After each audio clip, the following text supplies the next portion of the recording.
Marami talaga ang nanghinayang sa love team ni Liza Soberano at Enrique Hill. Marami rin ang talagang nalungkot nang sila ay maghiwalay dahil nga ilang taon na rin sila bilang mag-sweetheart. Almost 8 years. Ang akala ng mga fans ay mapupunta sa kasalan ang relasyong Enrique Hill at Liza Soberano na tinawag nilang Lisken. Pero unfortunately, sila ay naghiwalay ng landas. Wala namang third party involved sa kanilang hiwalayan. Pagkos sabi nga ni Liza ay hindi na nag-a-align ang kanilang mga pangarap at gusto sa buhay. Kaya sila naghiwalay. Although sabi nga ni Liza, masakit man yun. Pero dapat gawin kasi may mga pangarap pa siyang dapat kanyang tuparin. Ayon pa kay Liza ay mutual naman daw ang desisyon nila sa paghihiwalay ni Enrique at nandun pa rin naman daw ang love nila sa isa't isa. Pero syempre, marami pa rin ang nagnanais na magkabalikan sa Enrique Hill at Liza Soberano. Pero ano na nga ba ang nangyari sa rumored girlfriend di umano na Enrique na si Andrea Brown? Na di umano ay ito ay buntis na at hindi daw boto ang pamilya na Enrique. Ating alamin ang buong kwento.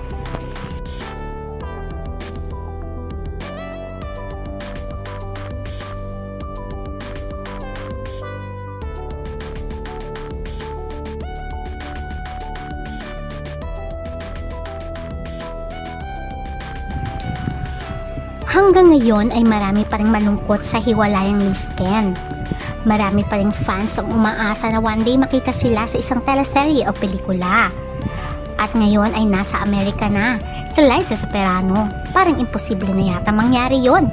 Pero sabi nga nila, hanggat nabubuhay ang tao ay may pag-asa. Ginusto naman ni Liza talaga na makapenetrate sa Hollywood. Kaya nga siya nakipaghiwalay kay Enrique para matupad ang kanyang mga pangarap. Para nga mag-focus siya sa kanyang sarili. Ngayon ay unti-unti niya nang binubuo ang pangarap na yon. Marami rin naman siyang naging proyekto. Ngayon ay meron siyang bagong anime kung saan siya ang boses. At ito nga ang Forgotten Island. At meron ding isa, ang Sun Chaser. Pero kumusta na nga ba talaga si Liza Soberano? Ano na ba talaga ang estado niya sa buhay? Ating alamin. Where have I What you've been? doing? Yeah. It's funny, you're not the only person who doesn't know where I am. Like I'm like kind of inactive on social media in a way. Like from time to time I'll pop up. I'm just like I don't like social media and I don't like sharing my private life with people as much anymore. And so whenever I do share something, it's usually after I leave that place, wherever I Got it. am. But I'm based in LA now. I've been living there for 2 years since 2024. I still come back to the Philippines. Like last year, it was almost every 3 months, I think. But the last time I was here since before this trip was like November. I've just been like in LA, taking my acting classes, taking vocal lessons, working. So yeah, that's where Nice. I've been. Ngayon ay makikilala na natin si Liza na isang independent, empowered woman. Kung dati-dati ay nakatikit ang kanyang pangalan sa love team niya kay Enrique Hill, ay gusto niyang maging independent sa sarili niya at mapatunayan niya kaya niyang tumayo sa kanyang sarili, na siya ang nagdedesisyon at walang ibang tao ang nakikialam kundi ang sarili niya lamang. Dahil yun daw ang matagal niyang hindi nagawa sa buhay niya, ang hanapin ang kanyang sarili, kung anong gusto niya. Dahil nga may nirerespeto siya noon, ay ang kanyang relasyon kay Enrique Hill at ang kanyang management. Inamin din ni Liza na mas okay ang buhay niya nung nasa Pilipinas siya, kesa ngayong nasa Amerika siya. Kaya nga lahat ay nagtatrabaho at nagsusumikap siya. Kahit pa mga small gigs yon, dahil kailangan niya daw mabuhay at kailangan niya matupad ang kanyang mga pangarap.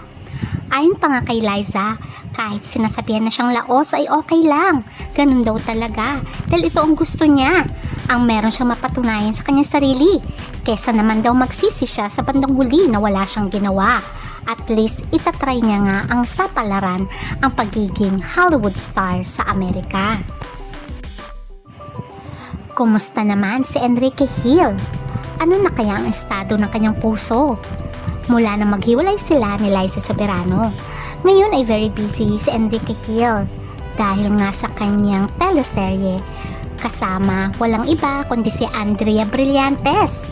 Ito ay walang iba kundi ang Secret in Prague, kung saan ay number 1 na ito sa Netflix. Kaya naman masayang masaya itong si Enrique dahil isa siyang co-producer nito. Samantalang nalilink nga siya ngayon kay Andrea Brown.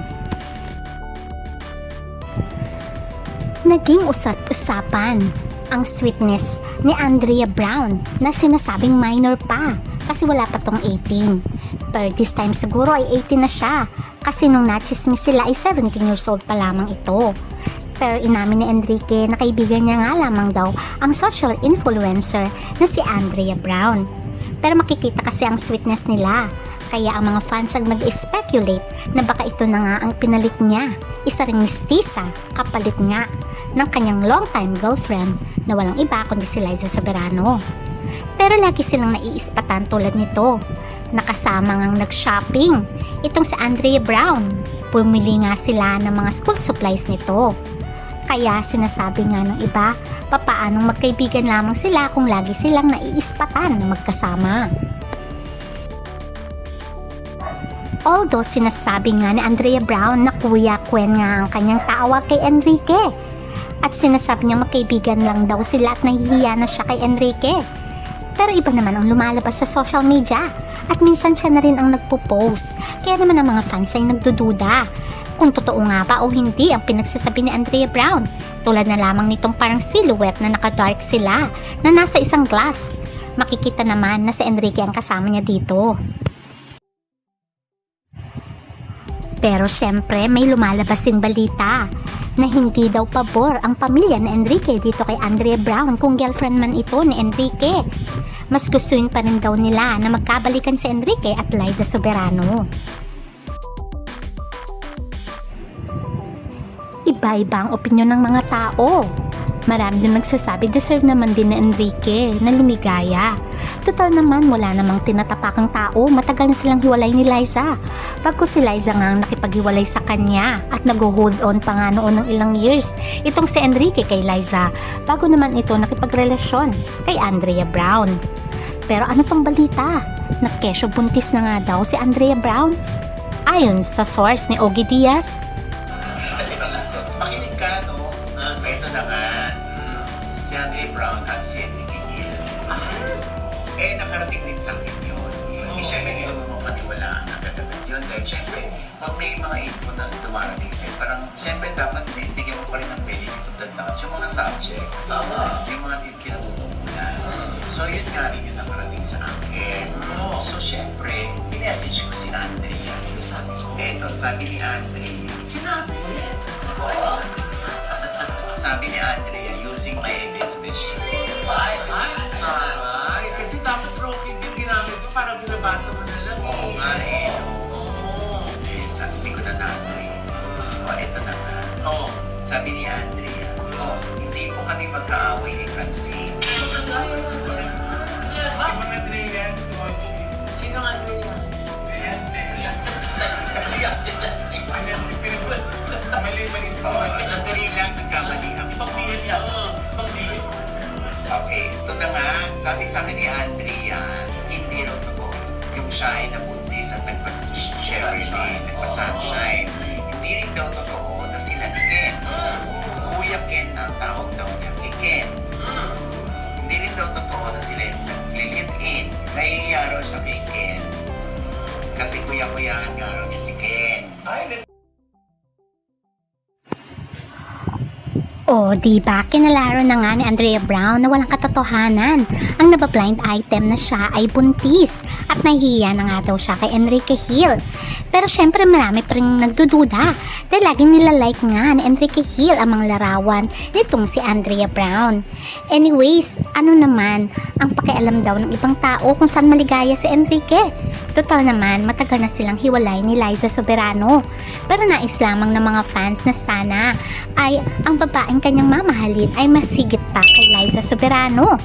Pero hindi mo naman matuturuan ang puso at mahirap naman i-judge din sa Andrea Brown dahil hindi naman natin siya kilala in person.